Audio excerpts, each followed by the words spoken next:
আবারও স্বাগত একুশে বিজনেসে। দর্শক, এখন রয়েছে দেশের ব্যবসা বাণিজ্য ও অর্থনৈতিক পরিস্থিতি নিয়ে বিশেষ আলোচনা। আর এই আলোচনার জন্য আমাদের স্টুডিওতে রয়েছেন বাংলাদেশ অ্যাগ্রো কেমিক্যাল ম্যানুফ্যাকচারার্স অ্যাসোসিয়েশনের সভাপতি ও ন্যাশনাল এগ্রি কেয়ার গ্রুপের ব্যবস্থাপনা পরিচালক KSM মুস্তাফিজুর রহমান। দর্শক, একুশে বিজনেসের এই অংশটি দেখছেন আলোক হেলথ কেয়ার অ্যান্ড হাসপাতালের সৌজন্যে powered by national agri care group. আপনাকে স্বাগত একুশে বিজনেসে। আপনাকে ধন্যবাদ আমাকে আমন্ত্রণ জানানোর জন্য। মুস্তাফিজ ভাই, প্রথমে আপনার কাছে আমি জানতে চাচ্ছি, আমরা নিউজে দেখছি যে অর্থনীতির অনেকগুলো ইন্ডিকেটর ভালো রয়েছে, কিন্তু আমরা যখন ব্যবসায়ীদের সাথে কথা বলি তারা বলে কিন্তু যে আসলে দেশ ভালো নেই, অর্থনীতি ভালো নেই। এখন আপনার কাছে আমি জানতে চাচ্ছি, বর্তমান যে রাজনৈতিক প্রেক্ষাপট চলছে এটির কোনো প্রভাব আমাদের অর্থনীতিতে আছে কিনা এবং এটি ভবিষ্যতে কোনো প্রভাব রাখবে কিনা? ধন্যবাদ। আপনি অর্থনীতির ওপর কোনো প্রভাব আছে কি না, এটা তো আপনার শতভাগ বলতে হবে যে অর্থনীতি বলে কিছুই নাই যদি না রাজনীতি যদি আপনি ঠিক করতে না পারেন।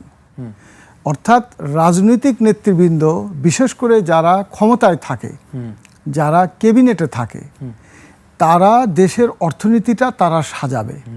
দেশের শিল্পনীতি, বিনিয়োগ নীতি, শুল্ক নীতি এবং দেশের অগ্রাধিকার খাত, কোথায় বিনিয়োগ করতে হবে, কোন জায়গায় বিনিয়োগকে আকর্ষণীয় করে দিতে হবে, কোন কোন পণ্য আমদানি করতেছে অথচ এটা দেশেই উৎপাদন করা যাবে, এগুলো হলো আপনার বিনিয়োগ অর্থনীতির সঙ্গে একটা রাজনীতি আপনার সরাসরিভাবে জড়িত। কারণ জনগণের কাছে ভোট নেয় তার দারিদ্র্য বিমোচনের কথা বলে, তার অর্থনৈতিক সমস্যার সমাধানের কথা বলে, অতএব তার যেহেতু প্রতিশ্রুতি, নির্বাচনী ইস্তিহারের প্রতিশ্রুতি হলে দেশের মানুষের ভাগ্য উন্নয়ন করবে, তাহলে অর্থনীতি বলে কিছু নাই। জি, এক্ষেত্রে আপনি যেটি বললেন যে আসলে আমাদের শুল্ক নীতি চেঞ্জ করা অথবা কোন কোন খাতকে অগ্রাধিকার দেওয়া হবে সেটি আইডেন্টিফাই করা, আপনার খেয়াল আছে কিনা আমরা ট্রাম্প ট্যারিফের সময় যখন সুবিধাজনক অবস্থানে ছিলাম তখনই কিন্তু অনেকবার বলা হচ্ছিল যে বাংলাদেশে কোন কোন খাতকে অগ্রাধিকার দেওয়া যায় এগুলো নিয়ে আলোচনা করে। আমরা শুনেছিলাম যে কাজ হচ্ছে HS কোড অনুযায়ী যে কোন কোন খাত। আপনার মতে বাস্তবে কি এই কাজের কোনো অগ্রগতি হয়েছে? আপনার কি শুল্ক নীতিতে কোনো ধরনের পরিবর্তন পেয়েছেন এই 15 মাসে? না, শুল্ক নীতিতে কোনো পরিবর্তন, এমন কোনো পরিবর্তন হয় নাই যেটা আমাদের ব্যাপক কর্মসংস্থানের সুযোগ সৃষ্টি হবে। আপনার এমন কোনো প্রজ্ঞাপন জারি হয় নাই যে প্রজ্ঞাপনের কারণে আমাদের দেশে বিনিয়োগকারীরা এখানে ঝাঁপায়া পড়ছে। আমরা ওইভাবে আকর্ষণীয় করে দিতে পারি নাই আমাদের বিনিয়োগের অগ্রাধিকার খাতটা কি হবে। আপনার বিনিয়োগ হবে কৃষিতে, বিনিয়োগ হবে শিল্পে, বিনিয়োগ হবে সেবা খাতে, বিনিয়োগ হবে আমাদের ম্যান পাওয়ার এক্সপোর্টের ক্ষেত্রে, তখনই আপনার অর্থনীতির সমভাবে এটা প্রবৃদ্ধি হবে। এবং এখন যে দেশীয় বিনিয়োগের অবস্থা এবং বিনিয়োগের যে প্রবৃদ্ধি, এটি বলা যেতে পারে যে 1 দশকের মধ্যে সর্বনিম্ন, এবং এরকম অবস্থা কিন্তু এর আগে বাংলাদেশ কখনো দেখেনি। এটি আসলে আপনি যেটি বললেন যে রাজনৈতিক পরিস্থিতির জন্য হতে পারে। যদি কেউ কনফিডেন্ট থাকে যে আগামী বছর একটি নির্বাচিত সরকার পাবে, তাহলে তো ব্যবসায়ীদের আসা উচিত, কিন্তু আপনার মতে কি এই আশ্বস্ততা আপনারা পাচ্ছেন না? না, যদি আপনার নির্বাচিত সরকার আসে এবং সেই সরকার যদি বিনিয়োগকে আকর্ষণীয় করে দেয়, তা দেখুন আপনার অর্থনীতির 3টা জায়গা খুবই গুরুত্বপূর্ণ। একটা হলো যে ভোগবাদী সমাজ ব্যবস্থা গড়ে তোলা, মানুষের যেন যথেষ্ট পরিমাণে তার ক্রয় ক্ষমতা বৃদ্ধি পায়, অধিক পরিমাণে পণ্য ক্রয় করে, যাতে করে অর্থনীতিতে কনজামশন বেড়ে যায়, এগ্রিগেটেড ডিমান্ড বাড়ে। এটা হলো আপনার লক্ষ্য ঠিক করে এর সাথে আনুষঙ্গিক বিষয়াদিকে ঠিক করে দেওয়া। দ্বিতীয় হলো ইনভেস্টমেন্ট, যাতে আপনি ব্যাপক বিনিয়োগ পরিবেশ সৃষ্টি করে দিতে পারেন, আকর্ষণীয় করে দিতে পারেন। আন্তর্জাতিক বিনিয়োগকারী যারা, তারা মনে করবে যে আমার বিনিয়োগটা পাকিস্তান, ভারত, নেপাল, শ্রীলঙ্কা, ইরাক, আফগানিস্তান, মায়ানমার, এগুলোর যে কোনো দেশে করার চেয়ে বাংলাদেশে করা উত্তম। কারণ বাংলাদেশ সরকার এমন একটি বিনিয়োগ নীতিমালা করেছে, এমন একটি শুল্ক নীতিমালা, কর নীতিমালা করেছে, যেটা আমাদের এই সমস্ত দেশে বিনিয়োগ করার চেয়ে বাংলাদেশে বিনিয়োগ করা শ্রেয়। তাহলে বিনিয়োগকে আপনাকে আকর্ষণীয় করে দিতে হবে। কিন্তু আপনি যেটা বললেন যে এরকম পরিবেশ তৈরি করেছে, কিন্তু আসে না কেন? না, 3টার মধ্যে আরেকটা বাকি আছে। একটা হলো কনজামশন বাড়াতে হবে, বিনিয়োগ বাড়াতে হবে। আরেকটা হলো সরকারি ব্যয়, যেটা গভর্নমেন্ট এক্সপেন্ডিচার, এটাও আপনি বাড়াবেন, কিন্তু এটা যেন রিটার্ন অন ইনভেস্টমেন্টটা সঠিক থাকে। তো সরকার কোথায় বিনিয়োগ করবে?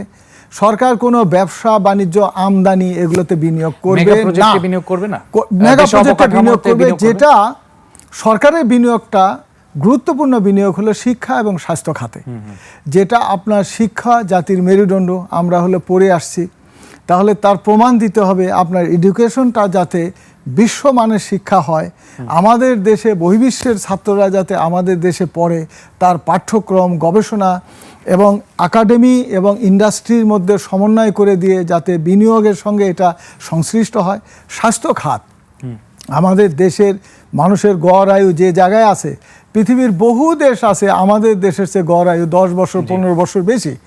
তাহলে এই যে মানুষের যে আয়ু বাড়ানোর, গড় আয়ু বাড়ানোর জন্য যে স্বাস্থ্য ব্যবস্থাপনা গড়ে ওঠা দরকার, এটা কিন্তু প্রাইভেট সেক্টরের ওপর ধরে থাকলে হবে না। জি, এখানে আপনার স্বাস্থ্য খাতে সরকারকে হাত দিতে হবে। আরেকটি বিষয় আমি আপনার সাথে অ্যাড করতে চাই, আপনি যেটা বললেন বিদেশি বিনিয়োগকারীদের জন্য যথেষ্ট ভালো পরিবেশ রয়েছে, ভালো শুল্ক নীতি রয়েছে, তাহলে আপনি যদি 15 মাসের তথ্য দেখেন, তাহলে বিদেশি বিনিয়োগকারীরা কিন্তু খুব একটা বেশি বিনিয়োগ করছে না, দেশীয় বিনিয়োগকারীরাও করছে না। সরকারের ফান্ডের মধ্যে একটি অংশ থাকে যে উন্নয়নমূলক প্রকল্পে, আপনি জানেন যে অ্যানুয়াল ডেভেলপমেন্ট প্ল্যান থাকে, এডিপি বলা হয় যেটিকে।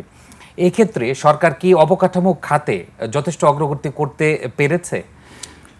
দেখুন, উন্নয়নের জন্য একটা গরিব মানুষ আর ধনী মানুষের মধ্যে পার্থক্য হলো, গরিব মানুষের বাড়িতে আপনি গাড়ি চালায়া যেতে পারবেন না, আর ধনী মানুষের বাড়িতে গাড়ি চালায়া তার ঘরের সামনে গাড়িটা রাখতে পারবেন। তাহলে যোগাযোগ ব্যবস্থা এবং অবকাঠামো এটা প্রাইভেট সেক্টরে দিয়ে হবে না, এটা সরকারকে বিনিয়োগ করতে হবে।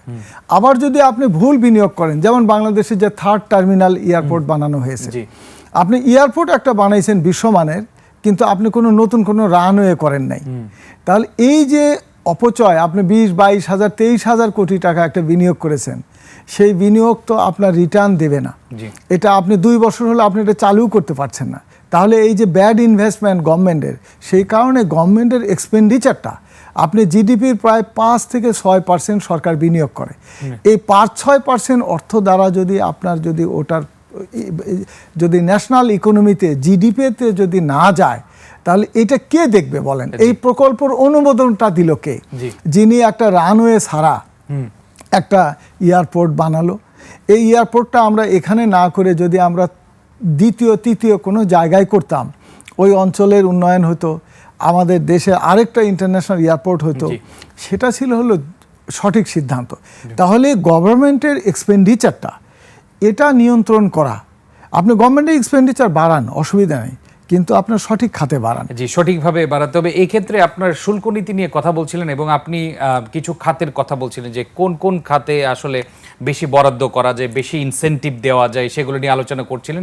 আপনার মতে এখন পর্যন্ত বাংলাদেশের সবচেয়ে সম্ভাবনাময় খাত কোনগুলো, যেগুলো এখনো এক্সপ্লোর করা হয়নি?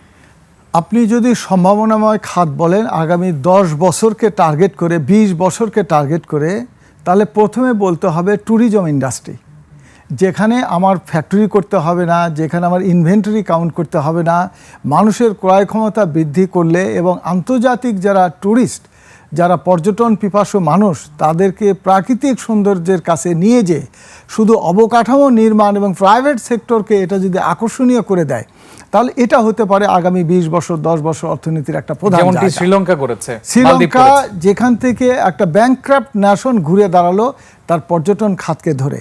আপনি দ্বিতীয়, আপনার আইসিটি সেক্টরকে আপনাকে নিয়ে আসতে হবে, যেটা সারা বিগ ডেটা এবং ডেটাকে প্রসেস করে ইনফরমেশন হয়, ইনফরমেশন দিয়ে রাইট ডিসিশন নেওয়া যায়। আগেকার দিনে বলা হতো অ্যাটিটিউড ইজ এভরিথিং, এখন বলা হয় ইনফরমেশন ইজ এভরিথিং। তাহলে ইনফরমেশন সেক্টর, আর যেটা সবচেয়ে অবহেলিত, যেটা সবচেয়ে বেশি গুরুত্ব দেওয়া দরকার, সেটা হলো কৃষি।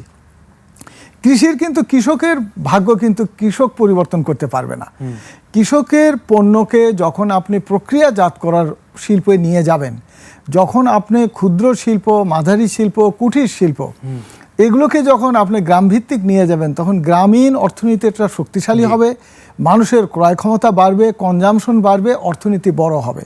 আপনাকে একটা উদাহরণ দেই, ধরুন আপনার বিখ্যাত অর্থনীতিবিদ, উনি হলো গর্ডন, তিনি বলেছেন যে 1870 সালে আমেরিকাতে আপনার 46% মানুষ ছিল হলো তারা কৃষি পেশার সাথে জড়িত, যেগুলো ক্ষুদ্র কুটির শিল্প, কারুকার্য, এগুলো দিয়ে তাদের অর্থনীতিটা ঘুরে দাঁড়িয়েছে। এবং এক সময় স্বাধীনতা, আমেরিকা স্বাধীন হয়েছে 1757 সালে। স্বাধীনতার বহু সময় পর্যন্ত ওখানে ওই দেশের কৃষকের সংখ্যা ছিল 95%। সেই দেশের কৃষক কিন্তু এখন ধনিক শ্রেণীর মধ্যে। তাহলে আমরা কৃষিকে অবজ্ঞা করেছি। এবং কৃষিকে কিভাবে এগিয়ে নেওয়া যায় সেটি নিয়ে আমরা বিস্তারিত আলোচনা করব একটা ছোট্ট বিরতিতে। দর্শক, এ পর্যায়ে নিচ্ছে একটা বিরতি, ফিরছি একটু পরে, ততক্ষণ আমাদের সঙ্গেই থাকুন। আবারও স্বাগত একুশে বিজনেস। দর্শক, বিরতির আগে ব্যবসা বাণিজ্য ও অর্থনৈতিক পরিস্থিতি নিয়ে কথা বলছিলাম বাংলাদেশ অ্যাগ্রো কেমিক্যাল ম্যানুফ্যাকচারার্স অ্যাসোসিয়েশনের সভাপতি ও ন্যাশনাল এগ্রি কেয়ার গ্রুপের ব্যবস্থাপনা পরিচালক KSM মুস্তাফিজুর রহমানের সঙ্গে। প্রিয় দর্শক, একুশে বিজনেসের অংশটি দেখছেন আলোক হেলথ কেয়ার অ্যান্ড হাসপাতালের সৌজন্যে, powered by national agri care group. আবারও ফিরছি আলোচনায়। মুস্তাফিজ ভাই, আপনি যেটা বোঝাচ্ছেন যে আসলে কৃষি খাত সেই কাঙ্ক্ষিত লেভেলে এখনো পৌঁছাতে পারেনি, এবং কৃষি দিয়ে যে একটি অর্থনীতিকে পুরোপুরি রূপান্তর করা যায়, এবং আপনি আমেরিকার উদাহরণ দিলেন, আরও অন্যান্য দেশের কথা বললেন, বাংলাদেশ কেন পারছে না, কোন কোন জায়গায় চ্যালেঞ্জগুলো রয়েছে একটু যদি বলতেন। বাংলাদেশের কৃষিতে মূল চ্যালেঞ্জ হলো কৃষকের ভাগ্যের পরিবর্তন হচ্ছে না, তার যে অর্থনৈতিক মুক্তি হবে। এবং কৃষি শ্রমিক যারা, আপনার লেবার মার্কেট সার্ভে করেছে শ্রম মন্ত্রণালয়, সেখানে তারা বলছে 44% শ্রমশক্তি আমাদের কৃষি, চাষবাস, পশুপালন, মৎস্য চাষ, প্রাণী সম্পদ এগুলোতে কাজ করে। অর্থাৎ দেশের প্রায় 5 কোটি মানুষ প্রত্যক্ষ পরোক্ষভাবে কৃষি পেশার সাথে জড়িত, এবং এই মানুষগুলোই গরিব।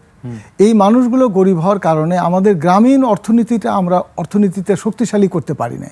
আমাদের শতকরা 40% মানুষ এখনো ব্যাংকিং সেবার বাহিরে রয়ে গেছে। তাহলে এদেরকে আমরা মূল অর্থনীতির সাথে যে ইনক্লুশন সম্পৃক্ত করতে পারি নাই। আর কৃষকের ভাগ্য পরিবর্তন কৃষকের হাতে নেই। কৃষককে তার উৎপাদনের উপকরণ আমাদের দেশে উৎপাদনের স্বয়ংসম্পূর্ণ করে দিতে হবে, যেটা যেটা উৎপাদন করা সম্ভব। আর যেটা উৎপাদন করা সম্ভব না সেটা নিয়ে অহেতুক চেষ্টা করার দরকার নেই। স্বয়ংসম্পূর্ণ কি করা হয়েছে? ঠিক ধরনের রিসার্চ হয়?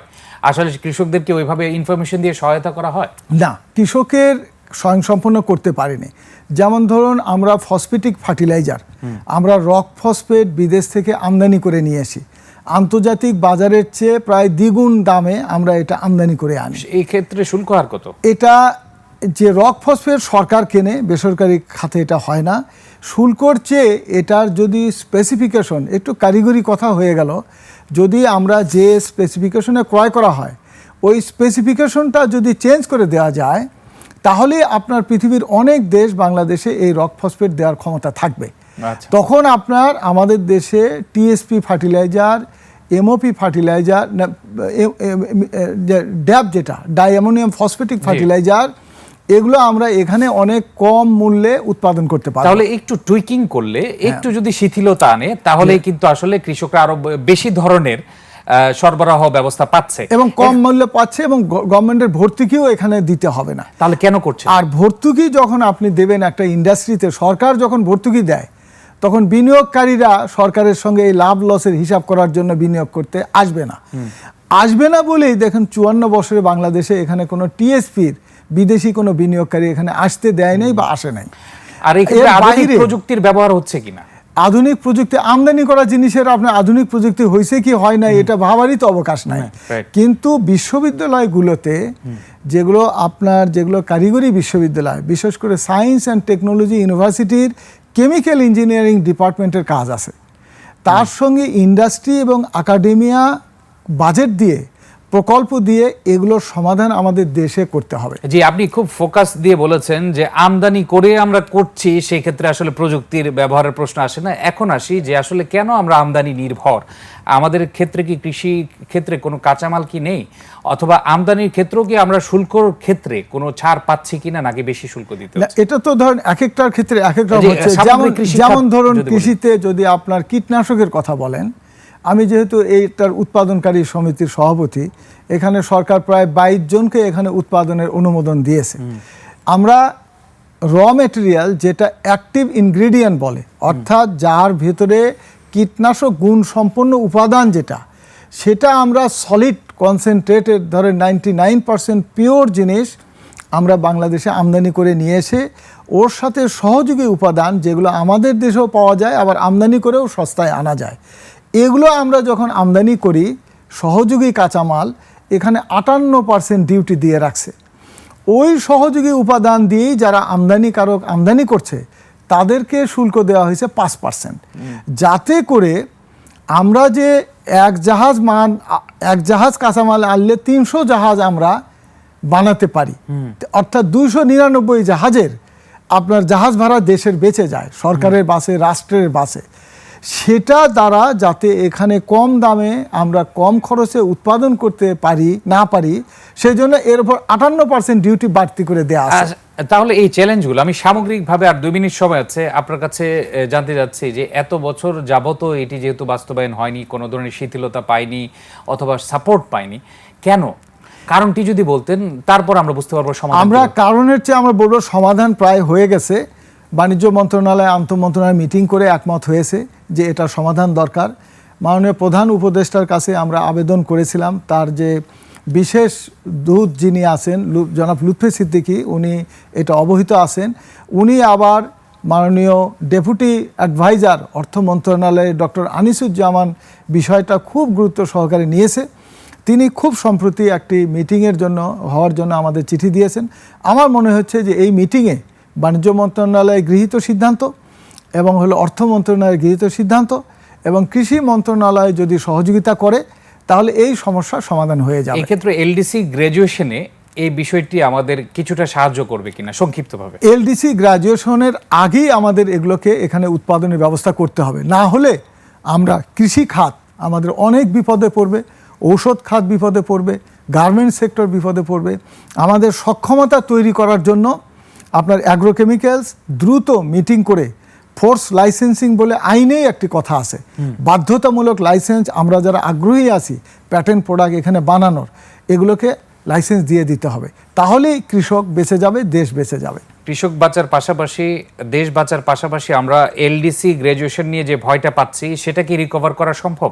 শুধুমাত্র গার্মেন্ট শিল্পের উপর নির্ভর না হয়ে অন্য খাত কি এগিয়ে যাবে বলে মনে হয়? না, এটা সম্ভব না। আপনার এলডিসি গ্র্যাজুয়েশন যদি আমরা 3 বছর গ্রেস পিরিয়ড পাবো, এর আগে যদি প্রত্যেকটা সেক্টরের যদি একটা করে ধরে কার্যকরী পদক্ষেপ এবং সেটা যদি ইফেক্টিভ যদি ডিসিশন নেওয়া হয় তাহলে আমরা এই দ্রুততর সময়ে সক্ষমতা তৈরি করে কৃষিতে, শিল্পে এবং সেবা খাতে আমাদের অর্থনীতিতে একটা গতিশীলতা আনা সম্ভব। জি, আপনাকে অসংখ্য ধন্যবাদ এই চমৎকার কিছু তথ্য দেওয়ার জন্য আজকে।